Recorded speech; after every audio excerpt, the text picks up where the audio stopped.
namin na hindi nakapag-vlog kasi nagkasakit kami kasi taglamig na. Nagsisimula ng magtaglamig tapos mag-winter na din kasi. Pero okay naman na kami ngayon.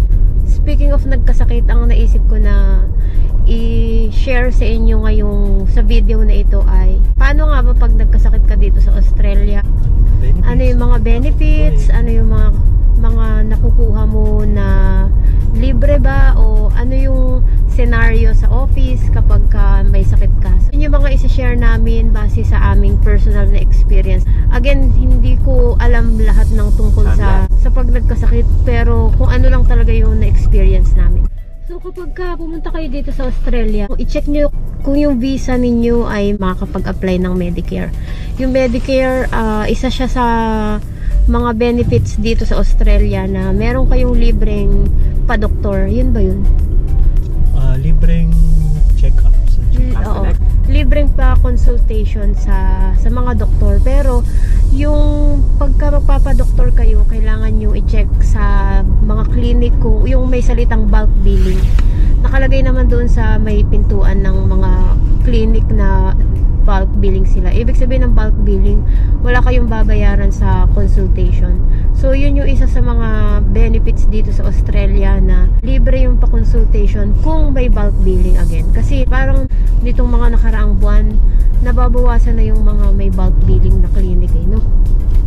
Parang yung at least doon sa pinagpapa-check-upan namin, pagka meron na silang notice na kapag private consultation may bayad na. Ibig sabihin nila ng private consultation ay kapag Sunday may bayad na yung consultation, tapos kapag naman daw weekdays meron ding konting bayad, lalo na daw sa mga new patient, pero yung existing patient na libre pa rin daw naman. So check nyo na lang sa mga clinic na pupuntahan nyo kung bulk billing pa rin o hindi na. Pagka nagpa-doktor kayo, yun nga, libre yung consultation, pero kung kunwari bibili kayo ng mga gamot, hindi yun libre yung gamot. Kayo yung mag-shoulder ng expenses sa gamot.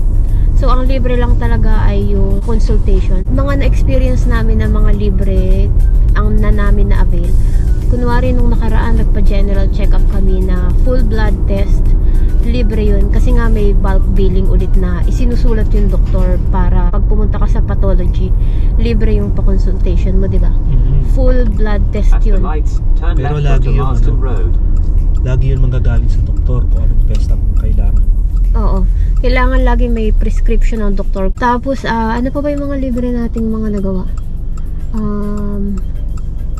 Kunwari kung may mga imaging kayo o kaya sa X-ray ba libre din? X-ray or ECG, basta may nakasulat na bulk billing, libre lahat yung na-experience namin yun. Na-experience ko yung ECG tsaka yung breath test, kung check kung may acid yung tiyan mo, libre lang yung mga test na ginawa sa akin. Pero kunwari nung time na kailangan namin magbakuna, yung bakuna mismo bibilhin mo siya sa chemist, tapos dadalhin mo siya sa clinic para yung nurse yung magturok sa'yo.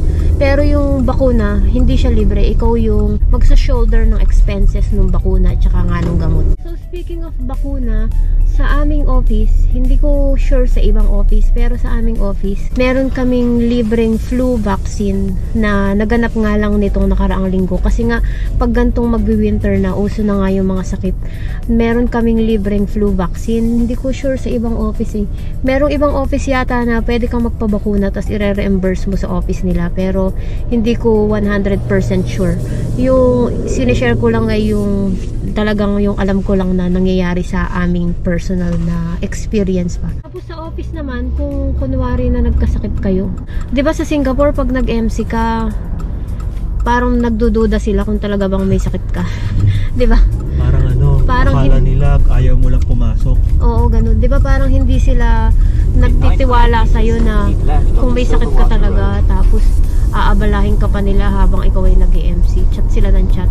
Dito sa Australia, at least sa aming office pagka may sakit kami, sasabihin nila mag-rest, magpahinga ka, kung kailan ka magaling na at komportable ka nang pumasok, saka ka lang mag-work, pwede ka mag-work from home kung mas komportable ka. Tapos ano pa ba yung related sa work? Saka ayaw ka din nila papasukin kasi ayaw nilang mahawa. Ayaw nila magkasakit din. Oo. Parang sasabihin nila na kung mas okay ba na wag work from home ka na lang muna kaysa kumalat yung sakit. 'Di ba? Kumpara sa Singapore na parang kailangan nakikita ka nilang physical para magtiwala sila na nagtatrabaho ka, 'di ba? Parang dito sa Australia hindi. Katulad na sa akin, may isa akong case na pumasok ako ng umaga tapos sa kalaghatian ng umaga, sabi ko parang feeling ko may lagnat ako. Tapos sabi ng mga ka-opisina ko, umuwi na daw ako. So, nung lunch break, umuwi na lang din ako ng bahay. Kasi nga, sila mismo ayaw nilang mahawa sa sakit. Kasi, yung unang-una is dahil magulang yung ka-opisina ko, yung ka-team ko. So, pag nagkasakit nga naman siya, mahirap kasi baka mahawa yung anak, walang susundo sa anak. Yung mga ganun ba, yung domino effect ng kapag nagkasakit sila. Tapos dito sa Australia, kapag ang MC, ang iyong sick leave pala ang tawag nila dito sa MC. Kapag ang sick leave mo ay isang araw lang, hindi mo kailangan ng medical certificate, 'di ba? 1 or 2 days. At least yun again sa aming experience, sa aming office yun. Hindi namin kailangang magpa-doktor or mag-present nga ng medical certificate kung isang araw lang naman or 2 araw yung kaming nagkasakit or nag-sick leave. Tapos dito sa Australia, kapag kunwari may sakit ka, hindi ka nila inaabala na i-chat ka nila sa WhatsApp. Hindi ka tulad sa Singapore na sa sobrang kabisihan, parang hindi ka pwedeng hindi papasok kasi may hawak kang information eh. Dito hindi ka nila inaabala kasi bawal din na inaabala ka nila kapag alam nilang may sakit ka, di ba? Kasi may mga news na ganun na tinext sila habang may sakit, tapos pinagmulta yung office. Kinukulit sila. Oo, kinukulit sila. Hindi ka pumapasok, hindi ka nagre-reply. Oo, tapos pinagmulta yung office. So, bawal dito yung mga ganyan. Kasi meron ditong fair work na yung tawag doon. Ha? Fair works. I-research ko kung anong tawag. Basta may fair work na nakasulat doon kung ano yung mga karapatan nating mga empleyado. Tama, di ba?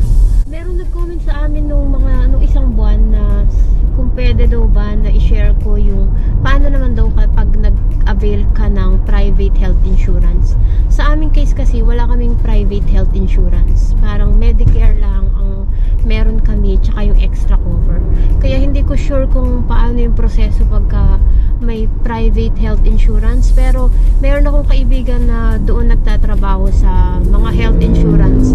Sabi niya, check nyo lang yung mga website ng mga provider ng mga health insurance, tapos meron silang calculator doon kung magkano yung babayaran nyo monthly. Kasi base yata yun sa mga information nyo, kunwari yung age nyo ba, yung history nyo sa health nyo. So pwede nyo i-check lang sa mga health insurance provider kung sakaling interesado kayong mag-avail ng mga health insurance. Pero sa aming case, wala kaming private health insurance. Ang meron lang kami ay yung extra cover. So yung extra cover na kinuha namin, ang cover nun ay yung salamin, tsaka dental, at tsaka ambulance. Depende yung kung anong gusto mong ma-cover. Oo, madami pero yan eh. madami siyang pagpipilian. So ibig sabihin ko, pag kada add ka ng add, syempre pataas ng pataas yung binabayaran mo. Pero sa aming case, mga almost $40 per fortnight, 2 na kami yung binabayaran namin para sa extra cover. So sa extra cover naman, na-avail na namin yung pasalamin. Meron silang mga promo na kunwari 2 salamin for $199. Yung sa aming case, libre yung pa-check up ng mata. Tapos nako-cover na rin ng extra cover yung expenses ng salamin. So parang libre na rin yung salamin mo. Pero sa aking case kasi, yung salamin ko ay pinadagdagan ko ng mga anti-glare para pag nagko-computer, tsaka yung nilagyan ko ng transition para kapag lumabas sa araw ay umiitim. Kasi yun yung parang importante sa akin na specs ng salamin, kasi nga para maiwasan yung masakitin na ulo. Yung case libre lang yung binayaran mo, 'di ba? Kasi wala kang add-ins nun. libre yung pa-check up, tsaka Sa akin, yung doble vista. oo. So yun, kung may mga additional na mga specifications ang inyong pasalamin, may dagdag bayad. Pero kung yung basic lang, walang bayad. Sa akin case, pinadagdagan ko ng mga ganong specs. So ang binayaran ko nun ay parang mga $100+. So mura pa rin siya kumpara sa pagpapagawa ng salamin sa Singapore. Kasi sa Singapore, yung paggawa ko ng salamin na ganon yung specs, yung may kontra sa computer, transition, mga $350 to $400 yung binabayaran ko. Tapos yung sa dental naman, ang cover niya na libre ay cleaning, libre yung cleaning. Pero kung kunwari may extra kayong procedure na ipapagawa, may bayad na yun. Katulad sa akin, nagpatanggal ako ng ano tawag doon? Wisdom tooth. Binayaran ako na $100 na kasama na yung mga injection, yung mga ganun. Mura pa rin yata, no? Kumbaga, no? Mura pa rin siya kasi sa Singapore yata mahal din yung patanggal ng wisdom tooth.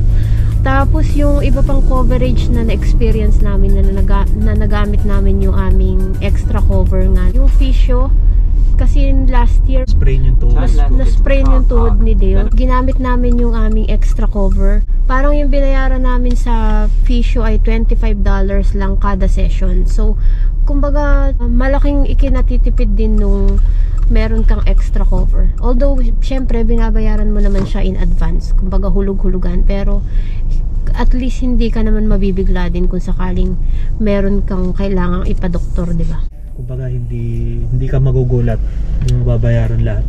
Oo nga. Ibawas. Kumbaga, may percent. Kasi hindi mo naman alam kung kailan ka magkakasakit, di ba?